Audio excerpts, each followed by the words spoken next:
बहुत सारे स्टूडेंट्स का ये परसेप्शन है कि जो कॉमर्स बैकग्राउंड से होता है सिर्फ वही एक्चुअल साइंसेस के अंदर आ सकता है। 2025 तक अमेरिका के अंदर 25 to 50% तक जो है बूम आएगा। डेटा साइंटिस्ट चाहिए जो अभी मौजूद नहीं है। ये सुनते हैं जब किसी को बताते हैं कि हम एक्चुअल साइंसेस कर रहे हैं तो आगे से वो ये पूछता है कि ये है क्या, इसमें करते क्या, इसका स्कोप क्या है। तो वहाँ से मुझे प्रोफाइल मिली चीफ एक्चुअल ऑफिसर की। मैंने कहा सेंड कर देते हैं, जवाब आएगा नहीं वो एक अलग बात है। मैंने खुद रातें लगाई हैं अपनी उसको लिखने के अंदर। इतना आसान काम शायद टेक्स्ट बुक को लिखना नहीं है। तो बहुत सारे स्टूडेंट्स को ये लगता है कि माइक्रोसॉफ्ट एक्सेल के अंदर सिर्फ हम स्प्रेडशीट्स बनाते हैं, सिर्फ रॉज एंड कॉलम्स के ऊपर काम होता है, दैट्स इट। तो मैंने ये सोचा कि पता नहीं चलेगी नहीं चलेगी, टाइम वेस्ट होगा बिला वजह।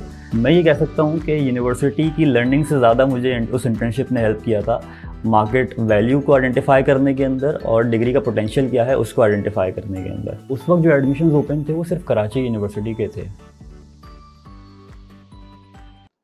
अस्सलाम वालेकुम, मेरा नाम हुसैन रज़ा है। आज के हमारे गेस्ट हैं Syed Taseen Ali. Taseen is currently studying at the department of actuarial sciences and risk management. उसके साथ साथ he is one of the youngest textbook author of Pakistan and he is also running a e-learning platform for the student known as Vutus and he is also a freelance copywriter। Taseen से हम इस episode में actuarial sciences and risk management से related course content और उसकी career opportunities के बारे में बात करेंगे। आइए मिलते हैं तासीन से।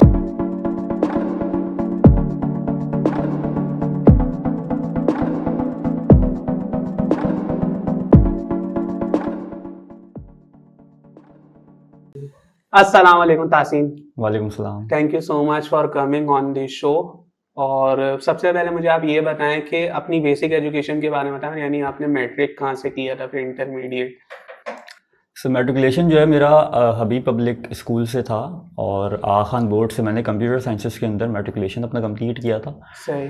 वहीं से मैंने हबीब पब्लिक हाई स्कूल के अंदर एडमिशन लिया था कंप्यूटर साइंसेस के अंदर। सही। और फिर वहीं से मैंने कंप्यूटर साइंसेस के अंदर अपनी इंटरमीडिएट कंप्लीट की थी। सही। तो मैट्रिक में आगा खान बोर्ड में ये होता है जैसे सिंध बोर्ड में होता है कि कंप्यूटर साइंसेस लेनी है आपने, बायोलॉजी लेनी है।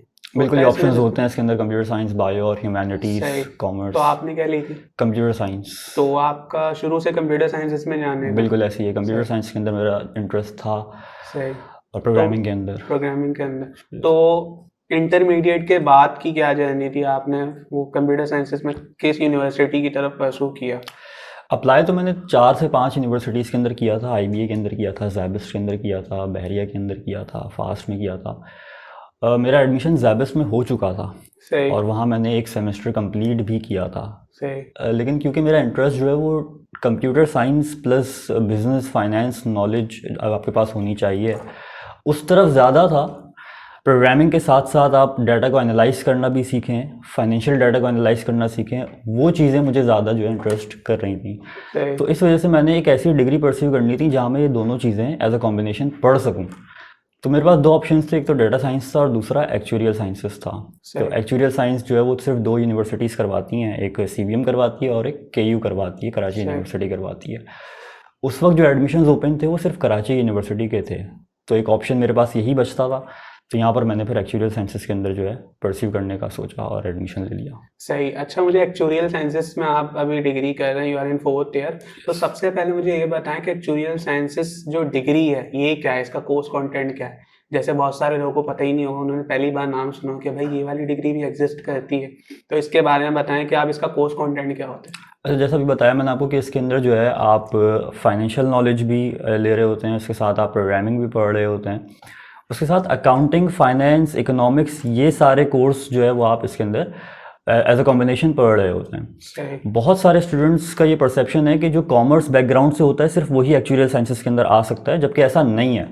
इसके अंदर अगर आप कॉमर्स से आ रहे हैं तो आप एडमिशन ले ही नहीं सकते, क्योंकि इसके अंदर जो मैथमेटिक्स है वो कैलकुलस है, डेरिवेशंस हैं, इंटीग्रेशंस हैं, और वो कॉमर्स बैकग्राउंड के स्टूडेंट को नहीं पढ़ाई जाती। तो इसके अंदर आप जब ये सारी चीज़ें पढ़ रहे होते हैं प्लस कंप्यूटर साइंस के अंदर प्रोग्रामिंग पढ़ रहे होते हैं, तो वो चीज़ें कॉमर्स बैकग्राउंड के अंदर नहीं आती। एक साइंस बैकग्राउंड का स्टूडेंट ही इस फील्ड को परस्यू कर सकता है, इधर आप प्री इंजीनियरिंग से हों या आप कंप्यूटर साइंसेस से हों। सही। तो अगर कॉमर्स वाले के लिए ऑप्शन है या है ही नहीं?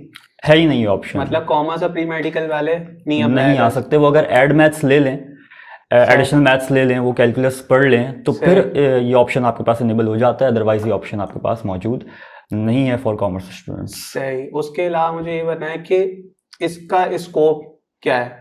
एक्चुरियल साइंसेस का क्या है scope? Actuarial sciences basically data को एनालाइज किस तरीके से किया जाता है, फाइनेंशियल डाटा को एनालाइज करके इंसाइट्स किस तरीके से उसके अंदर से ड्राइव की जाती हैं, तो उस हवाले से स्टडीज़ हैं। अगर मार्केट की बात की जाए तो इसके अंदर आपके पास बैंक्स हैं, इंश्योरेंस कंपनीज़ हैं जहाँ पर आपकी जॉब्स वगैरह जो है वो लग रही होती हैं। उसके साथ कंसल्टेंसीज़ हैं, जो कंसल्टेंसीज़ एक्चुरियल कंपनीज़ को, इंश्योरेंस कंपनीज़ को सर्विसेज प्रोवाइड कर रही होती हैं एज एन एक्चुरी और एज अ फाइनेंशियल एनालिस्ट। तो वहाँ पर आपका जो है ज़्यादा मार्केट वैल्यू होती है, मार्केट वर्थ होती है आपकी। सही। और पाकिस्तान में अगर हम स्पेसिफिकली पाकिस्तान की बात करें तो उसमें आप बताएं आपका क्या एक्सपीरियंस है कि पाकिस्तान की मार्केट में एक्चुरियल साइंसेस की वैल्यू है? पाकिस्तानी मार्केट में आहिस्ता आहिस्ता इवॉल्व हो रही है फील्ड, अभी तक इतनी ज़्यादा वैल्यू पाकिस्तानी मार्केट के अंदर नहीं है। सही। ज़्यादा इसकी जो वैल्यू है वो पाकिस्तान से बाहर यूके के अंदर है, कनाडा के अंदर है, यूएस के अंदर है, क्योंकि वहाँ की इकोनॉमी जो है वो ज़्यादा ईएमआईज़ को, इंश्योरेंस सेक्टर को प्रमोट करती है, जबकि पाकिस्तान के अंदर सिर्फ दो ही इंश्योरेंस सेक्टर्स आपके पास मौजूद हैं, एक लाइफ इंश्योरेंस है, दूसरा ऑटोमोबाइल इंश्योरेंस है। उसके अलावा आप जितनी भी चीज़ों की इंश्योरेंसेस होती हैं वो बहुत कम देखने को मिल रही होती हैं as compare to the US market, Canadian market और यूके की मार्केट के अंदर, यूरोपियन मार्केट। तो ये लाइफ इंश्योरेंस और ऑटोमोबाइल में क्या फ़र्क है? लाइफ इंश्योरेंस के अंदर आप being a human, being an individual अपनी इंश्योरेंस करवा रहे होते हैं, और जिसके बाद आपको पता होगा कि जुबली लाइफ इंश्योरेंस या फिर लाइफ इंश्योरेंस सेक्टर के अंदर आप एज एन इंडिविजुअल अपनी इंश्योरेंस करवाते हैं, ताकि आफ्टर जब आपकी डेथ हो जाती है तो उसके बाद आपके बेनिफिशियरी जो होते हैं उनको वो अमाउंट जो है वो मिल सके। ऑटोमोबाइल के अंदर आप अपने व्हीकल्स की, गाड़ियों की इंश्योरेंस करवा रहे होते हैं। फॉर इंस्टेंस कि अगर गाड़ी का एक्सीडेंट हो जाता है तो वो कवरेज आपको वहाँ से मिल सके, गाड़ी चोरी हो जाती है तो उसकी कवरेज आपको वहाँ से हो सके। सही। तो उसके अलावा मुझे एक और बात बताएं कि व्हाट आर दोज कैपेसिटीज जो आपको लगता है कि अगर एक स्टूडेंट्स को अपने अंदर आइडेंटिफाई कर लेता है, फॉर एग्जांपल कि वो मैथ्स में अच्छा है या फिर उसकी अकाउंटिंग अच्छी है, अगर किसी को एक्चुरियल साइंसेस लेना है तो आपको क्या लगता है कि उसमें ये चीज़ें होनी चाहिए तो वो इसमें यूज टू हो जाएगा? अच्छा, इसके अंदर मैथ्स तो इम्पॉर्टेंट है। सही। मैथ्स तो आपकी अच्छी होना जो है बहुत ज़रूरी है। उसके साथ साथ आपको डाटा को एनालाइज करना आना चाहिए। डाटा से इंसाइट्स किस तरीके से निकाले जा सकते हैं उसके बारे में आपको पता होना चाहिए। सो अगर आपने अपने अंदर ही पोटेंशियल देखा है कि आप जो है डाटा को रीड कर सकते हैं, ट्रेंड्स को आइडेंटिफाई कर सकते हैं और उसके अंदर से इंसाइट्स निकाल सकते हैं, so actuarial sciences could be a good field for you. सही। उसके अलावा मुझे अभी ये बताएं, आप डेटा साइंसेस की बात कर रहे हैं ना, तो एक कन्फ्यूजन आएगी कि डेटा साइंसेस अलग डिग्री भी होती है और फिर आप एक्चुरियल साइंसेस करेंगे तो उसमें भी डेटा साइंटिस्ट बन सकते हैं, तो फिर इसमें डिफरेंस क्या होगा? अच्छा, इसके अंदर अब जो है डेटा साइंस और एक्चुरियल साइंस आहिस्ता आहिस्ता जो है कॉम्बिनेशन बनता जा रहा है इन चीज़ों का। जो सोसाइटी ऑफ एक्चुरीज़ है, जो एक्चुरियल साइंसेस की सर्टिफिकेशन प्रोवाइड कर रही होती है, उसने भी अब दो पाथवेज अपने निकाल दिए हैं। एक डेडिकेटेड है फॉर एक्चुरीज और दूसरा डेडिकेटेड है फॉर डेटा साइंटिस्ट। तो एक्चुरियल साइंसेस के अंदर भी आप एज अ डेटा साइंटिस्ट काम कर सकते हैं। अच्छा, अब डिफरेंस क्या है एक्चुरीज के अंदर और डेटा साइंटिस्ट के अंदर? एक्चुरीज बेसिकली फाइनेंशियल डाटा को एनालाइज करके उसके अंदर से रिस्क को मिटिगेट कर रहे होते हैं, रिस्क को मिनिमाइज कर रहे होते हैं और रिस्क को ही एनालाइज कर रहे होते हैं। सारा का सारा उनके पास जो डाटा होता है वो फाइनेंशियल डाटा होता है। सही। जबकि डेटा साइंटिस्ट जो होता है वो हर डाटा सेट के ऊपर काम करता है। सही। उसके पास किसी पर्टिकुलर डोमेन की, पर्टिकुलर इंडस्ट्री की नॉलेज नहीं होती। वो किसी एक बाद में स्पेशलाइज कर सकता है किसी इंडस्ट्री के अंदर, लेकिन जिस डाटा सेट के ऊपर वो काम करेगा वो डाटा सेट ज़रूरी नहीं है कि किसी पर्टिकुलर इंडस्ट्री से रेलेवेंट उसको दिया जाए, जैसे कि वो किसी पर्टिकुलर इंडस्ट्री में काम कर रहा हो।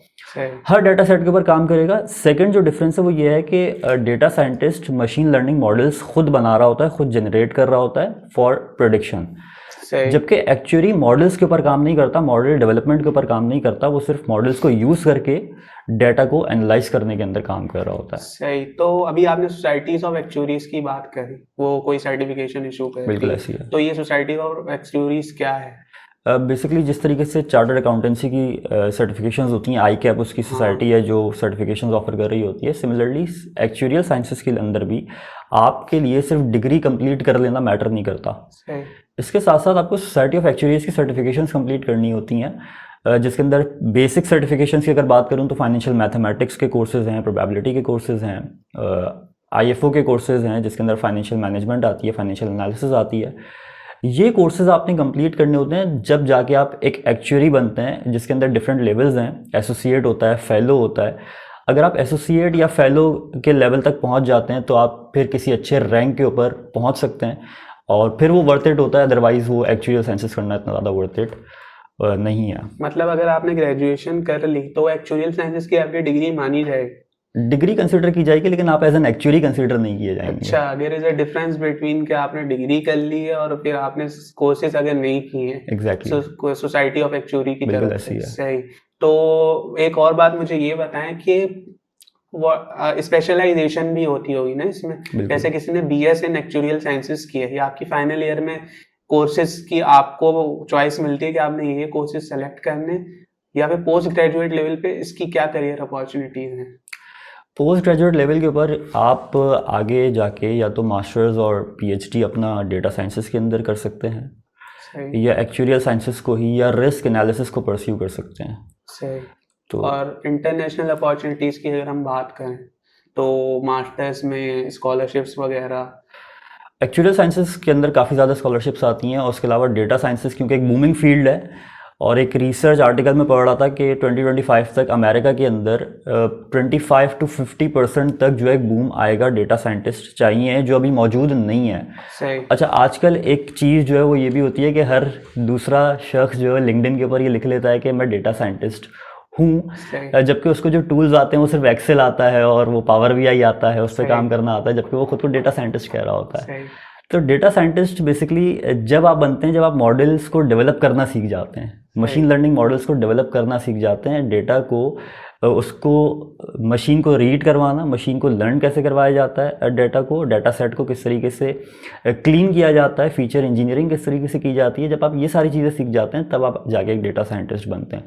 तो इसके लिए जो भी कंपनीज़ आपसे डिमांड करेंगी, आपकी एजुकेशन या आपकी जो रिक्वायरमेंट्स होती हैं कंपनीज़ की, वो एटलीस्ट मास्टर्स मांगती हैं। सही।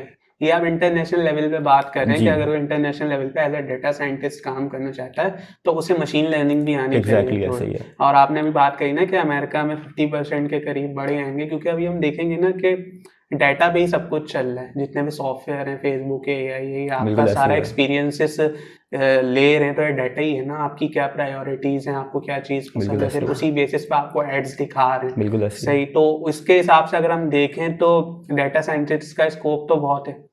सही है।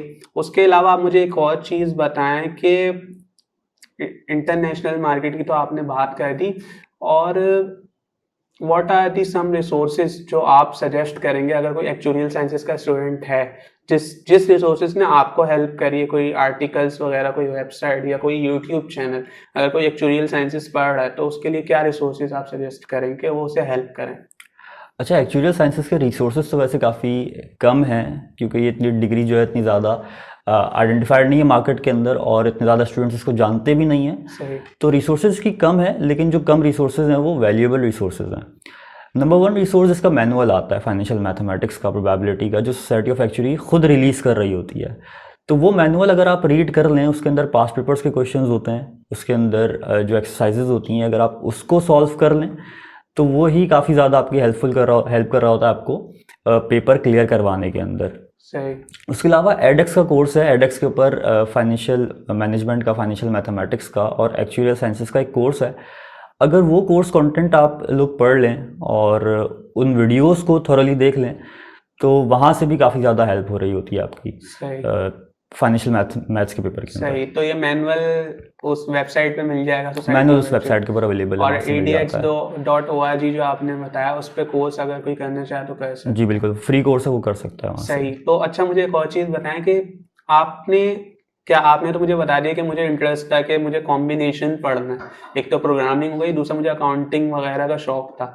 तो जब आप एडमिशन लेते या आप अभी भी किसी को बताते हैं तो कौन सी मिथ है जो आप सुनते हैं कि भाई एक्चुरियल साइंसेस ये कौन सी फील्ड है, ये क्या कर रहे हो तुम? तो ऐसी कोई मिथ है जो आपने सुनी हो, फिर आपको एक्सप्लेन करना पड़ता हो कि भाई ये डिग्री है, इसका ये? अच्छा, मिथ तो ऐसा सच नहीं, बस ये सुनते हैं जब किसी को बताते हैं कि हम एक्चुरियल साइंसेस कर रहे हैं तो आगे से वो ये पूछता है कि ये है क्या, इसमें करते क्या, इसका स्कोप क्या है। तो बस ये चीज़ें एक्सप्लेन करनी पड़ती हैं उसको कि एक्चुरियल जो है वो डिमांडिंग फील्ड है और इसमें डेटा को एनालाइज कर रहे होते हैं, बस ये चीज़ें उसको एक्सप्लेन करनी पड़ती हैं, बाकी ऐसा तो कोई मिथ इसके अंदर सही नहीं है। उसके अलावा मुझे आप ये बताएं कि एक्चुरियल साइंसेस से रिलेटेड आपने कोई इंटर्नशिप करी है और उस इंटर्नशिप की क्या लर्निंग्स थी आप? मैंने 2 इंटर्नशिप्स की थी। एक तो as an actuarial product analyst की थी जुबली लाइफ इंश्योरेंस के अंदर। मैं ये कह सकता हूँ कि यूनिवर्सिटी की लर्निंग से ज़्यादा मुझे उस इंटर्नशिप ने हेल्प किया था मार्केट वैल्यू को आइडेंटिफाई करने के अंदर और डिग्री का पोटेंशियल क्या है उसको आइडेंटिफाई करने के अंदर। मार्केट के अंदर जो काम हो रहा है वो ज़्यादातर माइक्रोसॉफ्ट एक्सेल के ऊपर काम हो रहा है। जाहिर सी बात है, आप डाटा को एनालाइज कर रहे हैं तो डाटा को एनालाइज आप माइक्रोसॉफ्ट एक्सेल के ज़रिए करेंगे। अच्छा, बहुत सारे स्टूडेंट्स को ये लगता है कि माइक्रोसॉफ्ट एक्सेल के अंदर सिर्फ हम स्प्रेडशीट्स बनाते हैं, सिर्फ रॉज एंड कॉलम्स के ऊपर काम होता है, दैट्स इट। जबकि ऐसा नहीं है।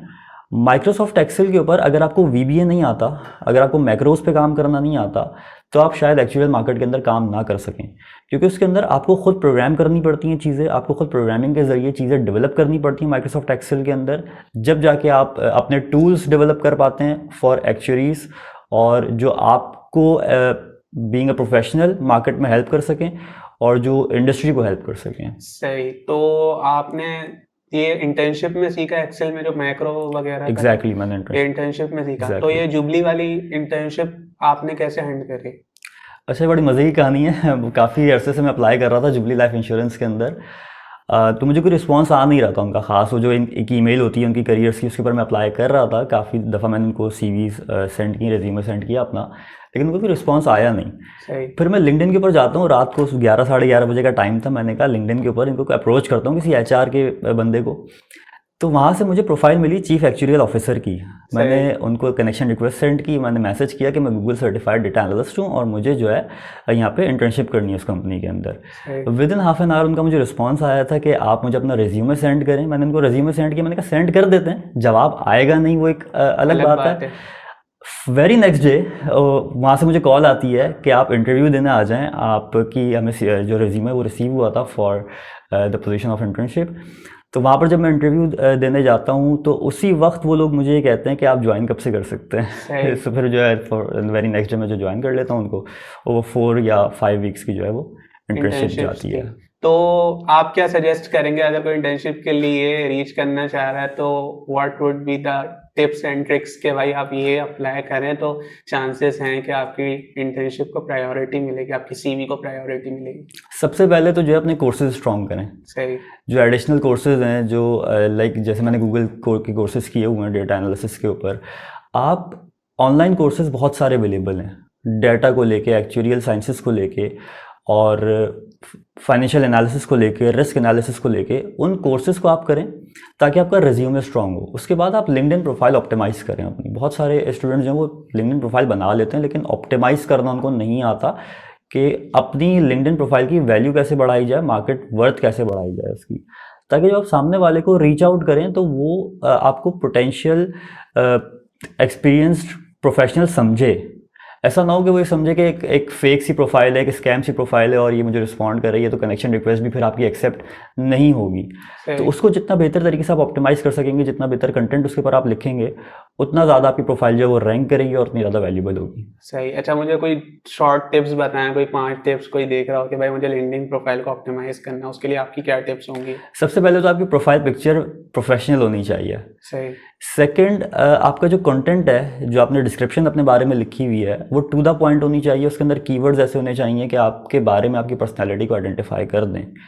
उसके बाद आप अपने एक्सपीरियंस को, आप अपनी एजुकेशन का जो कॉलम होता है उसको एटलीस्ट फिल आउट करें। उसके अंदर ये लिखें कि आपने इंटरमीडिएट कहाँ से किया हुआ है, मैट्रिकुलेशन कहाँ से किया हुआ है, आपकी एक्स्ट्रा करिकुलर एक्टिविटीज़ क्या हैं, आपकी स्किल सेट्स क्या हैं। इन चीज़ों को अगर आपने फिल आउट कर दिया वहाँ पे, एक्सपीरियंसेस के अंदर सिर्फ ये नहीं होता कि आपने कहीं जॉब की है, कहीं इंटर्नशिप की है। एक्सपीरियंसेस के अंदर ये भी होता है कि आपने कोई एडिशनल प्रोजेक्ट्स किए हैं या नहीं किए, आपने क्या वैल्यू दी है उसमें। मैंने ऐसा इस लेवल पे ज्वाइन किया था, मैंने उनको कंपनी में ये वैल्यू प्रोवाइड करी है। मैंने देखा कि वो एक्सपीरियंस के पोर्शन में आप डाल सकते हैं, एज अ कमेंट डाल सकते हैं। कंपनी के अंदर तो as an actual science student मैंने उनके प्रोडक्ट्स को एनालाइज किया था। सही। वो कहाँ पर लैग कर रहे हैं उनके प्रोडक्ट्स, उनके जो डिजिटल प्रोडक्ट्स हैं वहाँ पर उसमें क्या चीज़ एडिशनल होनी चाहिए और क्या चीज़ नहीं होनी चाहिए।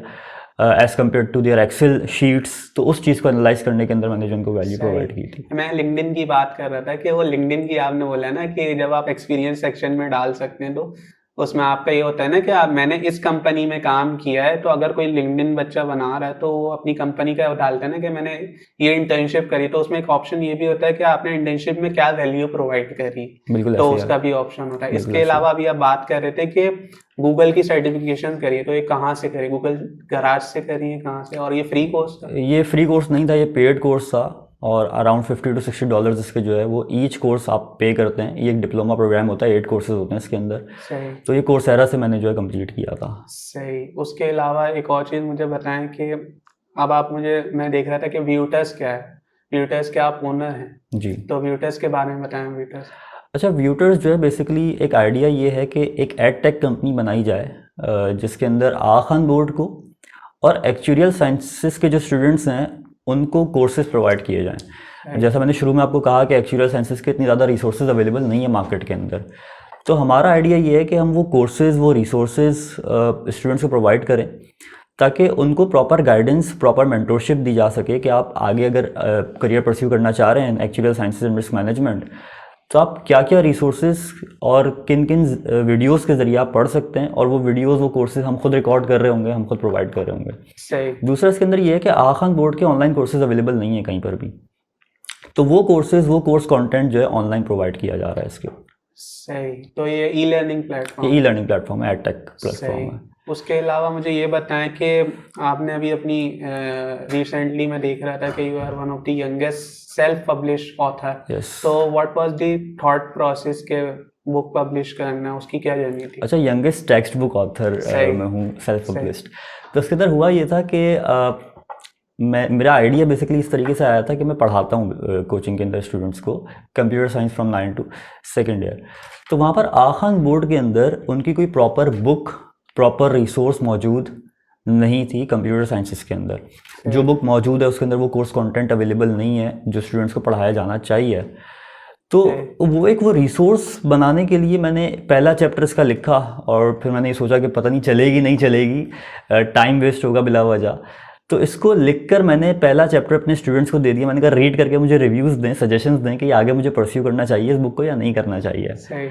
तो उन स्टूडेंट्स ने उसकी प्रिंट हार्ड कॉपी निकाल ली थी कि इतनी इंटरेस्टिंग है ये, इसको पढ़ने के अंदर इतना मज़ा आ रहा है कि वो कोर्स कंटेंट जो हमें कहीं नहीं मिल रहा था वो यहाँ से हमें मिलना शुरू हो चुका है। तो बेहतर ये है कि इसको परस्यू किया जाए। तो फिर जो है मैंने इसके ऊपर काम करना शुरू किया, थोड़ी रिसर्च की और वहाँ से कोर्स कंटेंट को जमा किया। अच्छा, आखान बोर्ड के अंदर होते हैं SLOs, स्टूडेंट लर्निंग आउटकम्स। तो वो क्वेश्चंस, वो आउटकम्स आपको दे दिए जाते हैं, वहाँ से आपने रिसर्च करके खुद कोर्स कंटेंट को डेवलप करना होता है। तो उन SLOs की बेसिस के ऊपर मैंने एक बुक कंपाइल की, एक रिसोर्स कंपाइल की जो स्टूडेंट्स को आज भी हेल्प कर रही है, आखान बोर्ड के स्टूडेंट्स को। सही। तो मुझे ये बताएं कि प्रोसेस क्या होता है अगर मुझे कोई टेक्स्ट बुक पब्लिश करवानी है, रेफरेंस बुक, तो उसका क्या प्रोसेस होगा? अच्छा, रेफरेंस बुक के अंदर सबसे पहले तो इसके अंदर रिसर्च आपको जो है काफ़ी ज़्यादा चाहिए होती है। सही। मैंने खुद रातें लगाई हैं अपनी इसको लिखने के अंदर। इतना आसान काम शायद टेक्स्ट बुक को लिखना नहीं है। सही। काफ़ी ज़्यादा बुक्स आपको रीड करनी पड़ती हैं, सबसे पहले रिसर्च करनी पड़ती है। जब आप बुक कंपाइल कर लेते हैं, लिख लेते हैं, तो अगेन आपको किस पब्लिशिंग कंपनी के पास जाना होता है। बुक आपकी प्रूफ रीड होती है, अप्रूव होती है, अप्रूव करने के बाद फिर वो प्रिंटिंग प्रोसेस के अंदर जाती है। अप्रूवल के अंदर आप या तो किसी टीचर से कांटेक्ट कर सकते हैं या आप किसी बोर्ड के लिए अगर आप बुक लिख रहे हैं आप, तो उस बोर्ड के किसी हेड से कांटेक्ट कर सकते हैं जो उस बुक को अप्रूव करवा दे, और उसके बाद फिर जो है वो प्रिंटिंग प्रोसेस आपका शुरू हो जाता है उस बुक का। तो कौन सी वो रिसोर्सेज हैं जिनसे आपने हेल्प ली? मेरे साथ जो है वो स्कूल्स के कुछ जो है डायरेक्टर्स थे, कुछ प्रिंसिपल्स थे जिन्होंने मुझे हेल्प किया इस बुक को अप्रूव करने के अंदर, इस बुक का कोर्स कंटेंट डेवलप करने के अंदर। उसके साथ साथ जो प्रीवियस बुक्स मौजूद हैं, जो SLOs मौजूद हैं, जो आखान बोर्ड की रिसोर्सेज मौजूद हैं, उन रिसोर्सेज ने मुझे हेल्प किया कि ये बुक को जो है किस तरीके से बेहतर तरीके से कंपाइल किया जा सकता है ताकि स्टूडेंट ज़्यादा से ज़्यादा इसमें से फ़ायदा उठा सकें। सही। उसके अलावा अभी आप जुबली लाइफ इंश्योरेंस की बात कर रहे थे, आपकी इंटर्नशिप थी वहाँ, उसके अलावा आपने दूसरी इंटर्नशिप कहाँ करी? दूसरी इंटर्नशिप मेरी ऑनलाइन थी, एक प्लेटफॉर्म है फॉर एज के नाम से। तो उसके ऊपर KPMG के थ्रू मैंने इंटर्नशिप की थी as a data analytics consultant. तो वहाँ पर मैंने काफ़ी ज़्यादा चीज़ें सीखी थी जिसके अंदर फीचर इंजीनियरिंग कैसे की जाती है, एक्सेल के ऊपर डेटा को एनालाइज कैसे किया जाता है, डेटा को क्लीन कैसे किया जाता है। सही। तो ऑनलाइन इंटर्नशिप का आपने बताया, ये क्या सीन? ऑनलाइन इंटर्नशिप कहाँ मिलती है कोई? एक वेबसाइट है forage.com के नाम सही। से, उसके ऊपर अगर स्टूडेंट्स जाते हैं तो फ्री ऑफ कॉस्ट वो सारी की सारी चीज़ें रिसोर्सेज अवेलेबल हैं। सही। वहाँ पे आप इंटर्नशिप्स के लिए अप्लाई कर सकते हैं, तो फ़ौरन आपको रिस्पॉन्ड कर देते हैं और फ़ौरन आप जो एनरोल कर लेते हैं उसके अंदर। प्रोजेक्ट्स आपको दिए जा रहे होते हैं, उन प्रोजेक्ट्स को आपने विद टाइम जो है सबमिट करना होता है और वो उसके बाद आपको पास जो एक सर्टिफिकेशन तो मिल जाती ये है। हर कोई भी किसी भी डिग्री का बच्चा कर सकता है? किसी भी डिग्री का बच्चा कर सकता है। आप चाहे आप मास कॉम के हैं, मीडिया जी, साइंसेस जी। के हैं, तो मीडिया साइंसेस के अंदर मार्केटिंग के अंदर भी आप कर सकते हैं, एज अ डेटा एनालिस्ट भी आप कर सकते हैं, फाइनेंशियल एनालिस्ट भी आप कर सकते हैं, और आपको प्रॉपर सर्टिफिकेशन? प्रॉपर सर्टिफिकेशन आपको मिल जाती है वहाँ से। सही। उसके अलावा मुझे आप ये बताएं कि आप फ्रीलांस लेवल पे कॉपी राइटिंग भी करते हैं, तो इसका क्या, आपकी क्या जर्नी रही है कॉपी राइटिंग की? आपको लिखने का शौक था शुरू से, क्योंकि आपने टेक्स्ट बुक भी बिल्कुल लिखी है, ऐसे फिर ही है। उसके अलावा क्या क्या जर्नी थी इसके भी? कंटेंट राइटिंग का तो शौक मुझे था शुरू से। नाइन क्लास के अंदर मैंने एक पहली वेबसाइट अपनी लॉन्च की थी जिसके अंदर अच्छा। आगा खान बोर्ड के ही पास पेपर्स जो है और रिसोर्सेज उसकी प्रोवाइड की जा रही थी, सही। तो वहाँ पर आर्टिकल्स ब्लॉग्स वगैरह मैं खुद लिखता था। सही। उसके बाद जब ये आगे बढ़ता हूँ तो फिर फर्स्ट ईयर के अंदर मैंने अपना डिजिटल मैगजीन लॉन्च किया था, जिसके अंदर कंटेंट राइटर्स को मैंने हायर किया था, वो अपनी पोस्ट पब्लिश करवाते थे, एक वेबसाइट प्लेटफॉर्म दिया था उनको। सही। तो वहाँ से भी एडसेंस के थ्रू जो है वो अर्निंग हो रही थी। अब मैंने ये सोचा कि जब अर्निंग हो रही है कंटेंट के थ्रू तो वाई नॉट अपनी सर्विसेज प्रोवाइड की जाए फ्रीलांस मार्केट के ऊपर। तो फिर मैं अपवर्क के ऊपर आया, फाइवर के ऊपर आया। फाइवर पे इतना अच्छा रिस्पॉन्स मुझे नहीं मिला। अगेन मार्केट सेचुरेशन उसके ऊपर ज़्यादा है फाइवर पे एज़ कम्पेयर टू अपवर्क, क्योंकि अपवर्क के ऊपर अप्रूवल जो है वो थोड़ा मुश्किल से मिलता है, तो ज़्यादा प्रोफेशनल्स उसके ऊपर जो है काम कर रहे होते हैं। तो अपवर्क के ऊपर मैंने अकाउंट क्रिएट किया, वहाँ पर मैंने कुछ प्रपोजल सेंड किए, 3-4 प्रपोजल्स का मुझे जो है वो रिस्पॉन्स आया। तो वहाँ से फिर मेरी कॉपी राइटिंग की जो जर्नी शुरू हो गई थी। सही। अच्छा, फिर एक और सवाल मेरा ये, अब तो एक पर्सपेक्टिव बनाने कि एआई आ गया है, तो इसने अफेक्ट किया रहा है कॉपी राइटिंग की जो इंडस्ट्री है उसको या नहीं? या अगर कोई एस्पायरिंग कॉपी राइटर है उनके लिए आपका क्या वो होगा कि कौन सी टेक एआई को कैसे यूज़ करें हम कॉपी राइटिंग के अंदर? अच्छा, एआई के टूल्स हैं जहाँ से आप कॉपीज जनरेट करवा सकते हैं। सही। लेकिन अगेन आर्टिफिशियल इंटेलिजेंस के मॉडल्स इतने ज़्यादा एक्यूरेट नहीं है कि वो 100% एक्यूरेसी के साथ आपको कॉपीज़ या जो कंटेंट है वो जनरेट करके प्रोवाइड कर सकें, दे सकें। उसके लिए आपके पास कॉपी राइटिंग की टेक्निकल नॉलेज होना बहुत ज़रूरी है। सही। अगर आपके पास वो टेक्निकल नॉलेज नहीं है तो आप अगर उससे कॉपी जनरेट करवा भी लेंगे तो आप खुद उसको एनालाइज नहीं कर सकते ये मार्केट स्टैंडर्ड से कितने ज़्यादा रेलेवेंट है, इसके कीवर्ड्स कितने ज़्यादा रेलेवेंट हैं या नहीं है। सही। तो ये आपको आपके पास होना ज़रूरी है। अगेन आप एआई को यूज़ कर सकते हैं कॉपीज़ को जनरेट करवाने के अंदर। एआई ने इम्पैक्ट इतना ज़्यादा क्रिएट नहीं किया ऑन कॉपी राइटर्स, अभी डेवलपिंग स्टेज में एग्जैक्टली है ऐसे ही इसकी। है। सही। तो आपने जब कॉपी राइटिंग सीखी थी तो आपने कहाँ से सीखी, ऑनलाइन प्लेटफॉर्म या फिर यूट्यूब से सीखी? मैंने यूट्यूब से कॉपी राइटिंग सीखी थी। एक चैनल है हिशाम सरवर, को जानते होंगे आप लोग। तो वहाँ से जो है मैंने कॉपी राइटिंग सीखी, फ्रीलांसिंग वहाँ से सीखी और फिर वहाँ से जो है मैंने अपनी जर्नी शुरू की। बाद में विद टाइम जो है खुद सीखते चले गए चीज़ों को, कोर्सेज करते चले गए। ऑनलाइन कोर्सेज हैं कोर्सेरा के ऊपर, और गूगल डिजिटल मार्केटिंग का एक कोर्स है गूगल गैराज के ऊपर, वहाँ से जो है वो कोर्स मैंने लिया था। वहाँ से काफ़ी ज़्यादा चीज़ें मैंने सीखी हैं इसकी। सही। तो आप मुझे एक और चीज़, अभी मैं जो डिस्कशन हो रही है उसमें मैंने ये रियलाइज़ किया कि आपने आगा खान बोर्ड से पढ़ा हुआ है, तो आपने जब आपने अपने स्टूडेंट जर्नी में ये रियलाइज़ किया कि यार रिसोर्सेज थोड़ी कम है आगा खान बोर्ड की as compare to some other boards, तो फिर आप आए इनोवेशन की तरफ कि यार जो मार्केट का गैप है उसको मैं फिल करता हूँ, मैं एक प्लेटफॉर्म लाता हूँ व्यूटर्स करके या ई लर्निंग करके कोई प्लेटफॉर्म लाता हूँ। तो हाउ इम्पोर्टेंट इट इज़, और ये कितना आपको एडवांटेज देता है कि आपने कोई अपनी फील्ड में कोई गैप देखा, फिर उसको आपने बोला चलो मैं इसे फिल करता हूँ। हो सकता है मैं ना चलूँ लेकिन फर्स्ट मूवर एडवांटेज मुझे मिल जाए। बिल्कुल ऐसे ही है। तो इसके ऊपर तो आप थोड़ा बताएं कि what was the thought process कि भाई मैंने आगा खान से पढ़ा है, ये चीज़ें मिसिंग है, तो व्यूटर्स बनाने के पीछे क्या थॉट प्रोसेस था? व्यूटर्स बनाने के पीछे थॉट प्रोसेस ये था कि जिस कोचिंग सेंटर के अंदर मैं पढ़ाता हूँ वो फिज़िकल प्लेटफॉर्म है, और आगा खान बोर्ड का मैं ये समझता हूँ कि एक ही पायनियर कोचिंग सेंटर है वो। सही। कोई ऑनलाइन प्लेटफॉर्म अवेलेबल नहीं है आगा खान बोर्ड का, जहाँ पर ऑनलाइन जिस तरीके से ओ लेवल्स की ऑनलाइन एजुकेशन दी जा रही है, प्रॉपर कोर्सेज करवाए जा रहे हैं। कराची बोर्ड के अंदर प्रॉपर एजुकेशन ऑनलाइन मौजूद है, यूट्यूब चैनल मौजूद है। आगा खान बोर्ड के लिए कोई रिसोर्स, कोई यूट्यूब चैनल, कोई पेज मौजूद नहीं है। तो व्यूटर्स का मकसद यही था कि एक ऐसा यूट्यूब चैनल बनाया जाए, एक ऐसा प्लेटफॉर्म बनाया जाए जहां जूम के ऊपर या कोर्स कंटेंट को रिकॉर्ड करके वो रिकॉर्डिंग्स उनको प्रोवाइड की जाएं for mathematics, physics, computer sciences, biology, ये सारे कोर्स कंटेंट जो है वहाँ पर अवेलेबल किए जाएं। तो अभी तो ये स्टार्टिंग इनिशियल स्टेजेस के अंदर है, तो यहाँ पर जो है मैं ऑनलाइन कोर्सेज करवा रहा हूँ।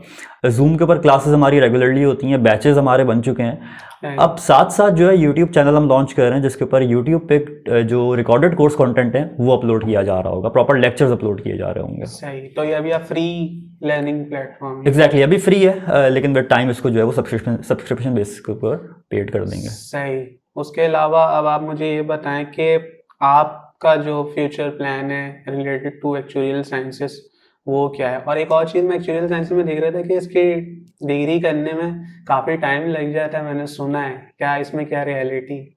अच्छा, डिग्री करने के अंदर तो आई गेस इतना टाइम नहीं लगता, आप 4 इयर्स के अंदर अपनी डिग्री कंप्लीट कर सकते हैं। लेकिन अगेन मैंने आपसे जैसे शुरू में कहा था कि एक्चुरियल साइंसेस के अंदर मोस्ट इंपॉर्टेंट जो सर्टिफिकेशंस हैं आपकी, तो सर्टिफिकेशंस की जो जर्नी है वो 10 से 15 साल तक जा सकती है। सही। लेकिन अगेन अगर आपको वो पैशन है डाटा को एनालाइज करने का, तो आप वो डेडिकेटेडली कर लेंगे।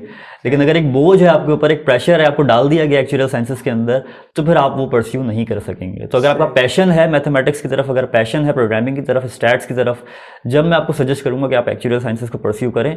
अदरवाइज बेहतर है कि मार्केट एनालिसिस की तरफ चले जाएं या किसी और फील्ड की तरफ चले जाएं। सही सही। तो उसके अलावा आपका क्या फ्यूचर प्लान है? अभी एक्चुरियल साइंसेस में आपको क्या परस्यू करना है आगे? मास्टर्स क्या किस में करना? बेसिकली मास्टर्स में जो है वो डेटा साइंसेस की तरफ करूँगा, ताकि एक्चुरियल साइंसेस और डेटा साइंसेस का एक कॉम्बिनेशन मेरे पास आ जाए। सही। और एक्चुरीज जो डेटा साइंस इंडस्ट्री के अंदर काम कर रहे हैं, उस कॉर्पोरेट वर्ल्ड के अंदर या उस फील्ड के अंदर मुझे काम करना है। और फ्यूचर प्लान ये है कि एक अपनी कंसल्टेंसी बनाई जाए जहाँ पर डेटा साइंसेस की और एक्चुरियल साइंसेस की सर्विसेज प्रोवाइड की जाएं। सही। अच्छा, फिर एंड में कोई एंडिंग रिमार्क्स उन स्टूडेंट्स के लिए, अपने फेलो स्टूडेंट्स के लिए जो एक्चुरियल साइंसेस को परस्यू करना चाहते हैं? अच्छा, एक्चुरियल साइंसेस के अंदर जो परस्यू करना चाहते हैं, सबसे पहले तो डेडिकेशन चाहिए, क्योंकि अगेन जैसा कि अभी आपने खुद बात की कि इसको कंप्लीट करने के अंदर 10 साल से ज़्यादा का अरसा जो है वो लग जाता है। एग्जैक्टली। तो वहाँ पर आपने जो है ना डिसाइड नहीं होना कि अब यार नहीं हो रहा मुझसे, तो अब छोड़ देते हैं, किसी और फील्ड की तरफ चले जाते हैं। ये जो डिमोटिवेशन है ये फिर आपको कहीं का नहीं छोड़ेगी। और एक फील्ड अगर आपने ले ली है, परस्यू करने का सोच लिया है, तो फिर आप उसको डेडिकेटेडली परस्यू करें। और अगर आप ज़बरदस्ती भी आ चुके हैं इस फील्ड के अंदर, तो बेहतर ये है कि इस फील्ड से रेलेवेंट जितनी फील्ड्स हैं उसके अंदर चले जाएं। लेकिन अगर आपको एक्चुरियल साइंसेस समझ में नहीं आ रहा, तो आप बेहतर ये है कि फाइनेंशियल एनालिसिस की साइड पे चले जाएं, डेटा साइंसेस की साइड पे चले जाएं, क्योंकि डेटा साइंसेस के अंदर इतनी ज़्यादा सर्टिफिकेशंस, जो प्रोफेशनल सर्टिफिकेशंस हैं वो नहीं है। उसके अंदर प्रैक्टिकल वर्क ज़्यादा है, प्रैक्टिकल एक्सपोजर ज़्यादा है। अच्छा, तो अभी आप मुझे बता रहे थे कि ये जो 10 साल वाला ये जो बात करी, इससे कुछ लोग सुन के बहुत घबराए, स्टूडेंट सुन के घबराए हैं, भाई ये 10 साल वाला क्या सीन है, ये तो मुश्किल हो जाएगा। मान ली तो इसको थोड़ा सा क्लैरिटी दे दें कि जो सर्टिफिकेशन है सोसाइटी ऑफ एक्चुरीज की, उसमें भी एक लेवल्स हैं। अगर आपने एक इतनी सर्टिफिकेशंस कर ली तो आप एक स्टेज पे पहुंच जाएंगे। ऐसा नहीं है कि आपने सारी सर्टिफिकेशंस करेंगे तभी आपको एक अथॉरिटी मिलेगी। उसका थोड़ी क्लैरिटी दे दें। अच्छा, इसमें ऐसा तो नहीं होता कि आप सारी सर्टिफिकेशंस कंप्लीट करें उसके बाद ही आपकी एक्चुरियल के अंदर जॉब लगती है। अगर आप पहली सर्टिफिकेशन जो फाइनेंशियल मैथ्स की है या उसके साथ प्रोबेबिलिटी की है, सिर्फ वो सर्टिफिकेशन भी आप कंप्लीट कर लें, तो एज एन एक्चुरियल एनालिस्ट आपकी जॉब लग जाती है। ठीक है। वहाँ से जब आपकी अर्निंग होना शुरू होती है और आपका मार्केट एक्सपोजर उसके अंदर आपके पास आता है, तो विद टाइम आप सर्टिफिकेशंस को परस्यू कर रहे होते हैं और उसके अंदर आपकी कंपनीज जहाँ पर आप जॉब कर रहे होते हैं वो भी काफ़ी ज़्यादा उसके अंदर हेल्प आउट कर रही होती हैं, आपको ऑफ दे रही होती हैं, उसके अंदर आपको स्पॉन्सर कर रही होती हैं, ताकि आप उन सर्टिफिकेशंस को विद टाइम कंप्लीट कर सकें। तो ऐसा नहीं है कि 10 साल की ये जर्नी है जिसके बाद आपको जॉब मिलेगी या उसके बाद ये चीज़ वर्थ इट है। विद टाइम जो है ये चीज़ आपके पास वैल्यूएबल हो रही होती है। मतलब ये प्रोसेस है जो आपका कंटिन्यूअसली चलता है। एग्जैक्टली ऐसे ही है। सही। उसके अलावा मुझे एक और चीज़ बताएं कि आप फ्रीलांसिंग करते हैं, तो आपका फ्रीलांसिंग का भी एक्सपीरियंस है। तो अगर कोई एस्पायरिंग बच्चा है जो अपनी एकेडमिक्स के साथ साथ अपनी फाइनेंशियल लाइफ को सपोर्ट करना चाहता है थ्रू फ्रीलांसिंग, तो उसके लिए आपकी क्या वो होंगी, आपकी क्या सजेशंस होंगी कि उसे, अगर कोई बिगिनर फ्रीलांसर है उसके लिए कोई आपकी सजेशंस? अच्छा, फ्रीलांसिंग के अंदर सबसे पहले तो एक बहुत अच्छी अपॉर्चुनिटी है फ्रीलांसर्स के पास कि वो ऑनलाइन घर पे बैठ के अर्निंग कर सकते हैं और एक अच्छी इनकम जो है वो जनरेट कर सकते हैं। फ्रीलांसिंग के अंदर जो बिगनर फ्रीलांसर है वो, उसके लिए एक एडवाइस है मेरे पास, वो ये कि वो किसी भी पर्टिकुलर प्लेटफॉर्म के ऊपर रिलाय ना करे। वो पर्सनल ब्रांडिंग की तरफ जाए, इंस्टाग्राम प्रोफाइल्स बनाए अपनी और उसके साथ खुद को सेल करना सीखे, अपनी स्किल को सेल करना सीखे कि जो स्किल जो वैल्यू वो ऐड कर सकता है उसको बेच किस तरीके से सकते हैं, उसको सेल किस तरीके से कर सकते हैं, सामने वाले को वैल्यू किस तरीके से प्रोवाइड कर सकते हैं। सही। उसके साथ आप लिंक्डइन प्रोफाइल आप बना लें, उसके साथ आप इंस्टाग्राम प्रोफाइल बना लें, फेसबुक पेज बना लें, जिसके ऊपर आप डेली वैल्यूएबल कंटेंट पोस्ट करना शुरू करें, ताकि आपकी जो पर्सनल ब्रांडिंग है वो वहाँ से बिल्ड होना शुरू हो जाए। सही। तो अभी आपने बात कही ना पर्सनल ब्रांडिंग की, और क्या कहते हैं, एक और चीज़ आपने बात कही, कंसिस्टेंसी भी फ्रीलांसिंग के लिए कितनी ज़रूरी है, एग्जैक्टली। इसके ऊपर भी थोड़ा एम्फेसिस। और उसके अलावा आप मुझे ये बताएं कि what would be your advice to your fellow students, या जो कोई भी एक्चुरियल साइंसेस की तरफ आना चाह रहा है। अच्छा, एक्चुअल साइंसेस की तरफ जो आना चाह रहा है, सबसे पहले तो एक एडवाइस ये है कि आपने डिसहार्ट नहीं होना है 10 साल वाली बात सुन के जो है वो आधे से ज़्यादा लोग दिल बर्दाश्त नहीं होना कि जो है ये 10 साल के बाद मुझे कोई वैल्यू मिलेगी, उससे पहले तो कोई वैल्यू है ही नहीं इस फील्ड के अंदर। तो ऐसा नहीं है। अगर आप एनालिसिस के अंदर अच्छे हैं, अगर आपका पैशन है टुवर्ड्स डाटा को एनालाइज करना, टुवर्ड्स फाइनेंशियल मार्केट्स को रीड करना, स्टॉक मार्केट को रीड करना, डाटा को एनालाइज करके रिजल्ट्स इंसाइट्स को जनरेट करना, तो एक बहुत अच्छी फील्ड है जिसके अंदर आप आ सकते हैं। अगर आपकी मैथ्स अच्छी है, स्टैट्स अच्छी है, प्रोग्रामिंग अच्छी है, तो ये एक बहुत वर्थ इट और वैल्यूबल फील्ड है। सही। तो thank you so much for coming Taseen, and I hope कि जो एक्चुरियल साइंसेस पढ़ना चाह रहे होंगे उनके क्लैरिटी आ गई होगी कि भाई फील्ड किस बारे में और इसका स्कोप क्या है। तो thank you so much for coming. और ये थी आज की कैजुअल गुफ्तगू, and if you want to give any feedback related to this episode you can give us in comment section. उसके अलावा you can subscribe our YouTube channel and follow us on Facebook and Instagram for further update. मिलते हैं आपसे next episode में। अल्लाह हाफिज।